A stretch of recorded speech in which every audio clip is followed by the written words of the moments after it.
We back. Oh man, we back. Now, I got a special one for y'all today, man. I got a brand new series, man. Brand new series. Now, once again, shout out to African Tigress for the amazing video she put on her YouTube channel when she went down to Haiti, visited the historical monuments, the Royal Palace of the King, the Citadel, etc., etc. Now, she inspired me to start a brand new series. So today, like I always do, we're going to read a book together, man. We're going to read a book together. If you watch those videos, you remember how I mentioned that King Henry Christophe, he had murdered the French ambassador when the French government had sent some envoys, some ambassadors, some spies to come and negotiate with Christophe in 1814. I told you what happened. Christophe killed the French ambassador. Now we got a book. This book came out in 1815, the year after it happened. And this book comes straight from the printing presses of the Kingdom of Haiti, published, authorized, and sent out across the world by Christophe's government. Now, like I always do, I want to read the book along with y'all so you can get my live reactions, my thoughts as I'm reading. Now, I'm not going to lie. I kind of got started without y'all. I read like 4 or 5 pages because I couldn't wait, but I'm going to stop it right here and I'm going to read the book right along with y'all. Now, for those of y'all that watched my last 2 videos, we did a deep dive on the history of the Kingdom of Haiti, the prestige, the productivity, the military power, the economic prosperity. We did a whole deep dive and I got a whole playlist section going deep on the life of Christophe. So listen, go watch those videos first and then dive into this one. Go read them other books I read first. The Colonial System Unveiled, that came out in 1819. Go to my playlist section and enjoy yourself. Now, in this video, we're going to read the book entitled Le Cri de la Conscience. And this book was written by Christophe's right-hand man, Vastey the Baron, aka Baron de Vastey. And this book, from what I've read so far, is going to talk about the internal situation of the nation. As you already know, during that time in 1815, the nation was split into 2 governments, the Northern Kingdom and the Southern Republic. So it's going to talk about the internal divisions. It's going to talk about the external aggression coming from France. And it's also going to talk about the death and the murder of the French ambassador who came to the country to negotiate with Christophe. But as I already told you before, Christophe was not capitulating to the French government. Christophe was not bowing down to the French government. You know, Christophe was like, nigga, we're going to shoot it out. We're going to bang it out. So listen, it talks about that as well. So I'm not going to waste no time. Let's talk about the author, the man who wrote the book, and then let's dive straight into the book, man. Vastey was a Haitian writer, educator, and politician. He was what people at the time called a mulatto because he was born to a white French father and a black Haitian mother. He served as secretary to King Henry Christophe and tutor to Christophe's son, Victor Henry. Vastey also claimed to have fought in Toussaint's army and is said to have been the second cousin of the French novelist and playwright Alexandre Dumas.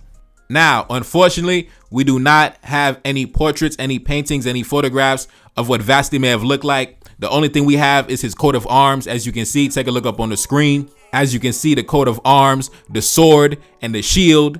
On the left, I believe that's a lion. On the right, that seems to be a horse or a unicorn. I'm not really sure. And then you see his name signed at the bottom. So yeah, man. Anyways, man, let's continue. On the 26th of March, 1811, Christophe proclaimed himself King of Haiti. Vastey is then appointed secretary of the legislative commission responsible for preparing the Code Henry, while his mentor, Andre Vernet, was made the Prince of Gonaive. In 1814, after the death of the Prince of Gonaive, Vastey was promoted to private secretary to the king and became tutor to Christophe's son. He is then raised to the rank of Baron. It was from this time that Vastey worked to defend the Haitian monarchy in writing against the dreaded return of the French. That year, he published Notes to the Baron and the Colonial System Unveiled. Now, time out. If you go to my playlist section, I already read that book already months and months back. The Colonial System Unveiled. Let's continue. The Colonial System Unveiled, which lists the abuses committed by the former French colonists and the list of the names of the torturers. This book is considered his major work. Like I said, man, go enjoy it. Go to my playlist section. Go read that book, man. It's on my homepage too. That's how important that book is. It's required reading for all black men. Now, let's continue.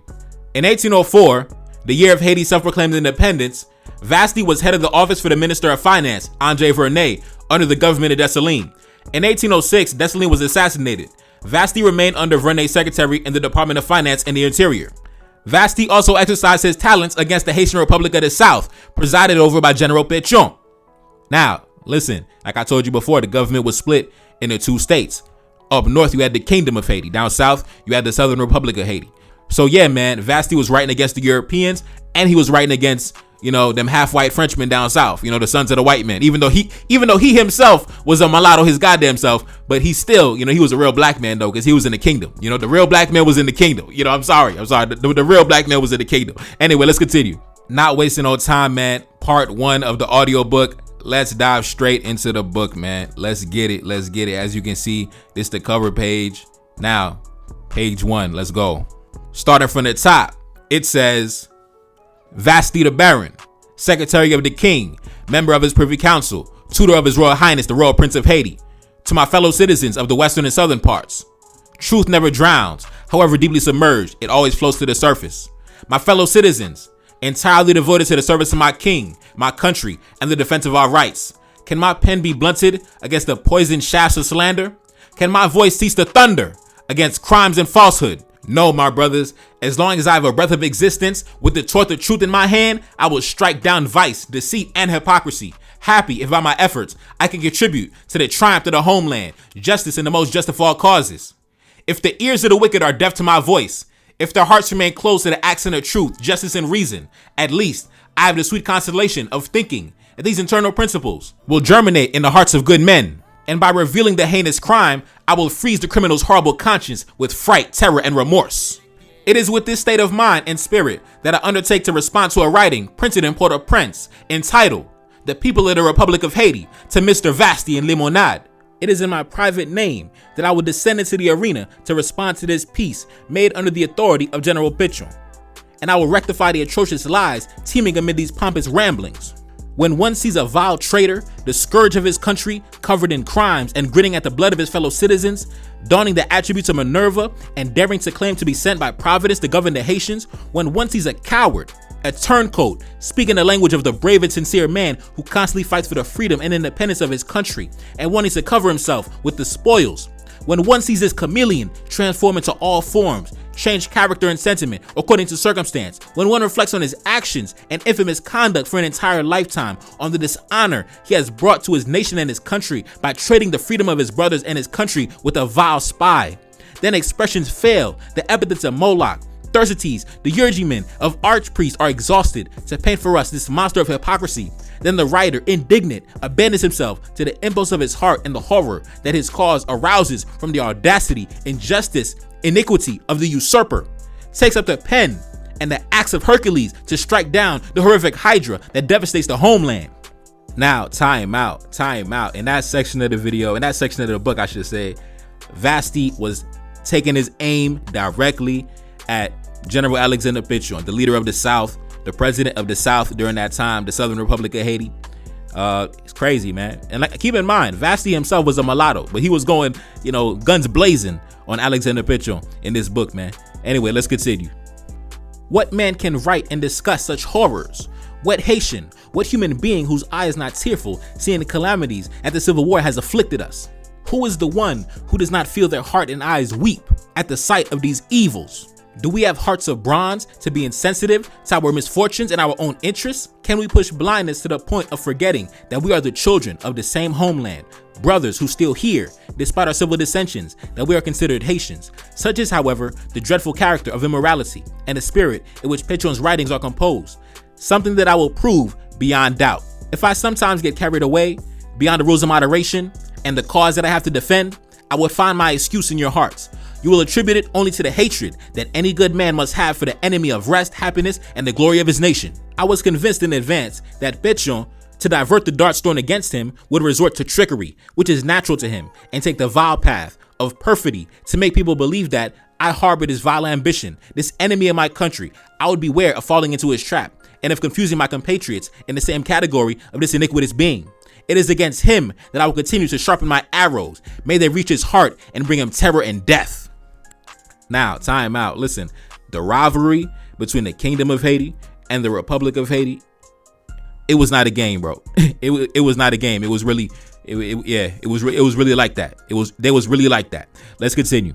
I will prove to you how guilty the most deceitful and the most artful of all men has deceived, betrayed, and debased you, as he himself is covered with eternal opprobrium. And if by an inconceivable fatality he escapes punishment and the justice of men, his crimes will no less be delivered to the judgment of history and posterity. I begin the matter. Now, in this next section of the book that I'm about to read, Vastey is going to talk about when the French government in 1814 sent those 3 agents, ambassadors, diplomats, spies, whatever you want to call them, envoys to the Kingdom of Haiti. and to the Republic of Haiti around the same time, right? They went by the names of Mr. Laveste, Mr. Franco de Medina, and Mr. Draverman. Now, Laveste and Draverman went down south to the Republic of Haiti, right? They sat down, had dinner with General Pichon, right? Franco de Medina, he went up north to the kingdom to meet with Christophe. Unfortunately for him, he was murdered. He was killed, unfortunately for him, right? They treated him as an enemy of the state and they killed him. They murdered him. And in this book, I believe that Vastey actually talks about that. And I believe that Vastey was kind of disappointed in the Southern generals because he didn't understand why they allowed the French ambassadors, the French diplomats to come to the country. They sat down, had dinner with them. And like, how come you didn't kill them? Like, how come you didn't murder them? Like, why you let them go home in one piece? Like, Vastey didn't understand. You know what I mean? He didn't understand. Anyway, let's continue. Mr. Laveste, in the piece that I will refute, wrote and went to Port-au-Prince, where he was allegedly received and forced to explain himself. He was then charged with making the authority of Louis XVIII recognized. Did he succeed? Did we need to use violence to know his intentions, to make him appear tied to a stake in a church and make him sing the hymn of the Requiem and renew him for the use of ordre d'affaires? Here is an admission of the highest importance that it is essential to delve deeply into it. I will do so. I hope in such a manner that I'll prevent General Pichon from ever returning to this matter, despite the cunning and audacity that we know he possesses. When it comes to discussing the great interests of a nation in the tribunal of kings and peoples, one must dwell on the gravity of the facts, meditate on them, and bring forth the light and the truth. It is a question of proving to the world whether Mr. Laveste, Mr. Franco de Medina, and Mr. Draverman were deputies of His Majesty Louis XVIII, sent to negotiate with the leaders of Haiti, or if they were emissaries sent under false pretenses to gather information about our internal situation. It is important to fix the opinion of the people and the kings of Europe on this question. The honor of our king and the glory of our nation demands it, especially as a solution will justify the conduct that has been maintained in this circumstance by both parties. This is what we will prove conclusively. From these two hypotheses, I draw these natural consequences based on the law of nations. Number one, if these three individuals had been vested with the character of ambassadors or deputies or envoys of the King of France with full power to negotiate with us, no doubt we would have had to receive them, listen to them, and dismiss them according to the nature of their proposals.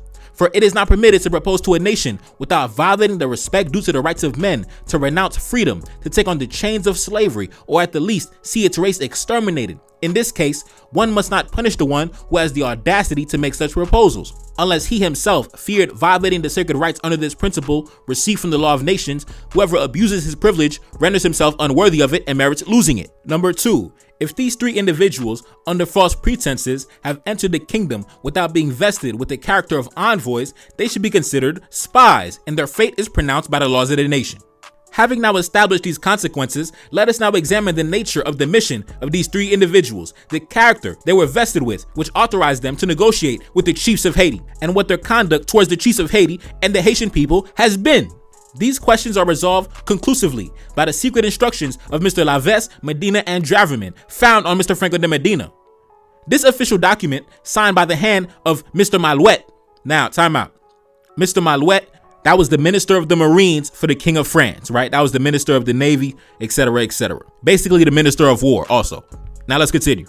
This official document was signed by the hand of Mr. Malouet, and it clearly proves that these were spies sent by this shameless ministry to gather information about our internal situation without the knowledge of the chiefs of Haiti. They were particularly charged to negotiate with General Pichon to plunge the population back into slavery and the majority of the youth into degradation. General Pichon and some of his accomplices, whose color was closer to that of the whites, who would prefer to sully themselves with this infamy, were to become white through letters of whiteness, a worthy reward for their heinous service. Such was the nature of the mission and the character that these three bandits were vested. Now, time out. When he says these three bandits, he's talking about the French envoys, the French diplomats, the French spies, Mr. Laveste, Franco de Medina, and Mr. Draverman. Now, let's continue. Let us now proceed to the examination of the infamous conduct they have shown towards the chiefs of Haiti and the Haitian people. Everyone knows the two letters from Mr. Laveste written from Jamaica to the chiefs of Haiti, and the one dated September 6th written to General Pichon. He had said, speaking of the mulattoes, that Louis XVIII will share with us the rights of subject and French citizens, and this offer is preferable to their fate, treated as harmful savages or hunted like maroon Negroes. It is clear, therefore, that the blacks, for whom these have no intention of sharing the rights of the French government, must remain as slaves. In the letter dated from October 1st, addressed to the king, Christophe, He made the most audacious threats. He called him the chief of revolted slaves. He spoke to him of the extermination of the race, which they plan to replace with another drawn from the bosom of Africa if we do not consent to become slaves once again. Now, time out.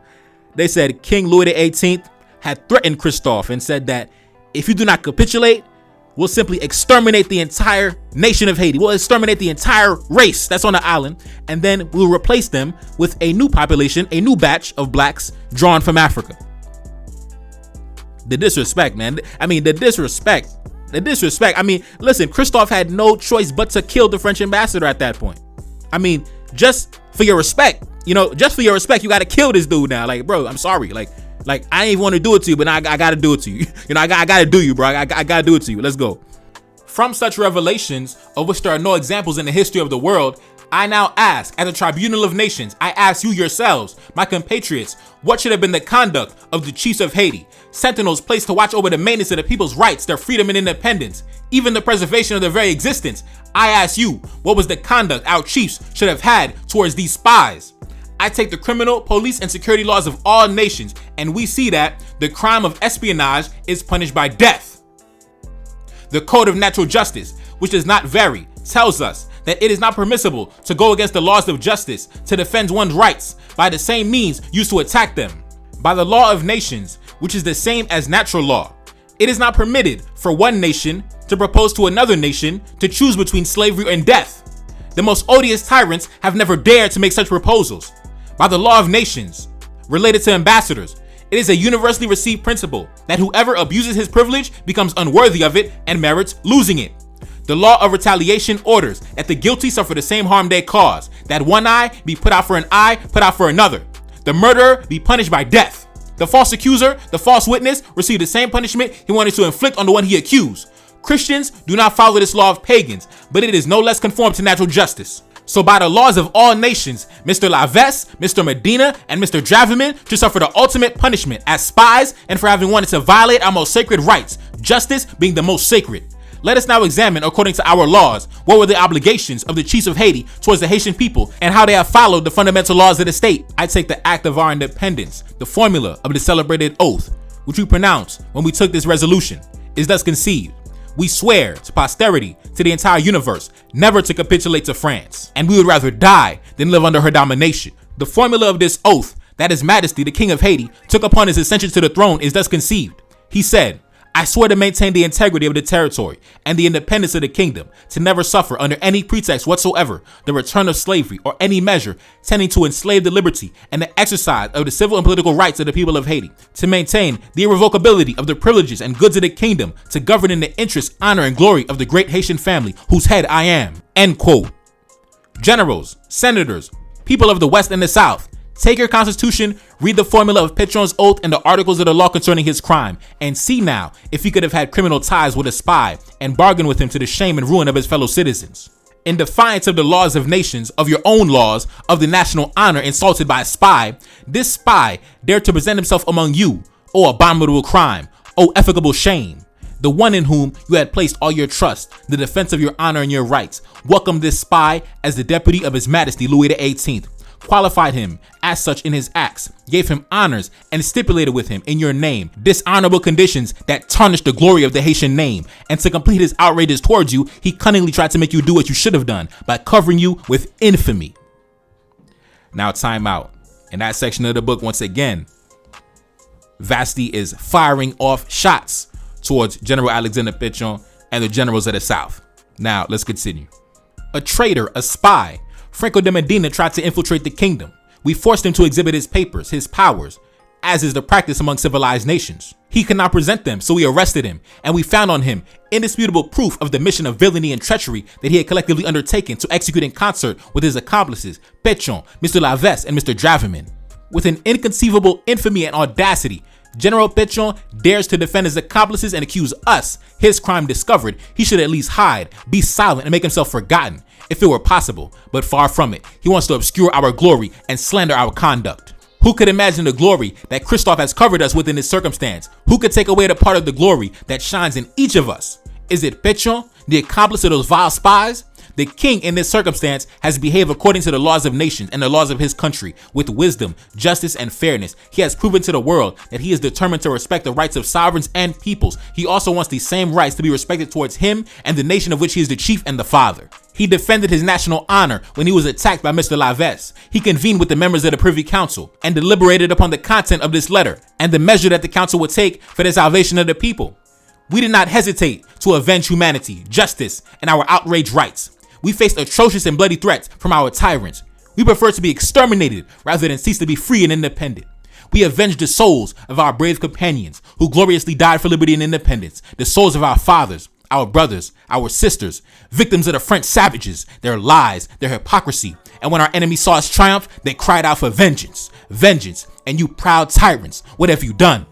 You have cast a dark veil over the homeland, but no, it is not you. The work of a monster cannot stain you. General Pichon, perhaps you will still try to justify yourself, to absolve yourself of so many crimes and infamies by saying that Mr. Laves had powers and instructions other than those that we know to proclaim the authority of Louis XVIII of Port-au-Prince, as he indeed had the audacity to say, according to the dark schemes he had with this intriguer during his stay in the city.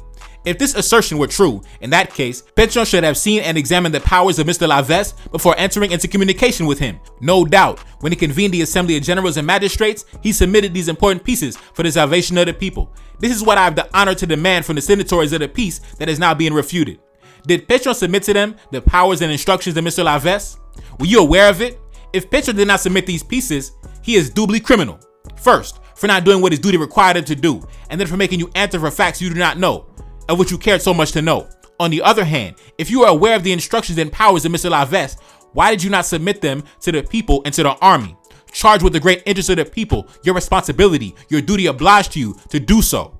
You did not do it because you were not aware of it, because Mr. Laves had no power whatsoever to negotiate with you, because he was only an agent of Malouet, specifically charged with intriguing with Pichon and making other efforts in concert to proclaim the authority of Louis XVIII, and thus end your ruin. A crime that Pichon cannot accomplish because he is nothing more than an agent of intrigue, charged by the Ministry of the Navy and Colonies of France to carry out pieces signed by his own hand, pieces that Pichon and his accomplices well knew. How then could Pichon have the audacity to deny this and want to revoke his duty? To prove to you, the most foolish of men, that Mr. Laves was nothing but a spy, I will let Mr. Jean-Claude Bougenot, the successor of Minister Malouet, to explain with Pichon and give him the full extent of Mr. Laves' powers, and then, with the pieces signed by his own hand and the hand of his accomplices, I will prove to Pichon that he is duly accused and convicted of the crime of high treason against his country and his fellow citizen. It takes nothing less than such evidence to confound the most dissembling and hypocritical man that has ever appeared in past centuries, present and future. Now, I think that Vastey is about to recite a letter that was written by Jacques-Claude Bougenot. I don't know if I'm saying his last name correctly, Bougenot, whatever, I don't know. This white dude right here, this French colonist on the screen. And let's get into it. It says this: Minister of the Marines and the Colonies. The Minister of State for the Navy and the Colonies has brought to the King's attention letters included in public papers, which are addressed from Jamaica from the dates of July 6th and October 1st to the current leaders of Saint-Domingue. Now, time out. Pay attention to the subtle disrespect. Pay attention to the low-grade disrespect. They did not say the king of Haiti, the president of Haiti, the president of southern Haiti, the king of northern Haiti. They said the current leaders of Saint-Domingue. Saint-Domingue is no longer the name of the country. That shit was abolished like 10 years ago. But the French at this time, they're still referring to the nation as the colony of Saint-Domingue. They're not acknowledging it as the Kingdom of Haiti or the Republic of Haiti. They're still calling it the colony of Saint-Domingue, the current leaders of Saint-Domingue. Let's continue. Addressed from Jamaica on the dates of July 6th and October 1st to the current leaders of Saint-Domingue by Mr. Laves, whose peaceful mission was solely to gather and transmit to the government information about the state of the colony, was in no way authorized to make communications so contrary to the object of this mission. The king has expressed deep displeasure and ordered his disapproval to be made public. Now, time out. They said the King of France was actually very disappointed with this mission because they were simply supposed to go to Haiti, like they said, like the letter said, gather information upon the colony, right? But they decided to overstep their boundaries and, try to negotiate for reparations and all this other shit. One of them ended up getting killed and, they just fucked up the whole mission, man. So the King of France was very upset because they were supposed to keep a low profile, but they blew up the spot. They blew up their spot. So let's continue. Now, it goes back to Vastey's writing. Vastey went on to say, "You see, my brothers, by this formal disavowal by His Majesty Louis XVIII, how ridiculous and comical the game played in Port-au-Prince by Mr. La Veste and Pétion has been. One responding to the other, the most intriguing lies mixed with lies, and they became the laughingstock of the universe. Unfortunately, the conduct of these two miserable creatures, one of whom is Haitian, but only in name only, does not fail to tarnish the fine reputation that we have rightly acquired." Damn, man, time out. When I read that last line, it really reiterates what I always say. When Christophe died and the kingdom was destroyed and the Southern generals took power, right? And they decided to agree to pay reparations to France. When they decided to pay reparations to France without a fight, when they capitulated to their white fathers and their white, grandfathers and their white uncles in France, like I said, man, they tarnished our fine reputation that we rightly acquired. You see, the officials of the Kingdom of Haiti, the dignitaries of the Kingdom of Haiti, they saw the future. They saw into the future, man. They saw into the future. Let's continue. This spy, Mr. La Veste, has just been demoted by the French minister to a simple colonel whose peaceful mission was solely to gather and transmit information about the state of the colony, and who was in no way authorized to make communications contrary to the object of this mission. My brothers, are these not real spies? Do we need more evidence? In the same issue as our productions were received in London, you will read that the printed matter, the proclamations, the refutations, the addresses, the instructions of the Spanish renegade Medina, his interrogations, the details of his judgment and his punishment, the general plan for the defense of the nation, all these original pieces are in the hands of the government and the people who have relations with Haiti. I will not make any reflections on the results of our work and our literary successes. You are Haitians. You must be sensitive to everything that flatters national glory. But back to Pétion and the spy. The disastrous thought cannot come back to a Haitian without him experiencing a feeling of bitterness and without his heart becoming indignant and demanding vengeance. It is therefore, as a Haitian, in the name of my outraged compatriots, that I will attack in the face of the universe the traitor who wanted to tarnish our honor and our country. I appeal to you, Haitians, my brothers, from the west and the south, in the name of our honor and our homeland, so dear to our hearts, to combine your efforts with the efforts of your brothers from the north, to avenge our insults, prove to the entire universe, to your posterity, that if a traitor was able to abuse your trust for an instant, once these plots were exposed, you knew how to punish him by washing away his crime and your outrages in his blood. Oh shit, time out. Whoa. Vastey just called for the murder of Pétion in writing. Yo, time out. Yo, Vastey just openly said that we should time out. Vastey just openly said that Pétion should be murdered. That's crazy, bro. Matter of fact, listen, man, we could just end the video right here, man. Y'all let me know. Should I continue this series?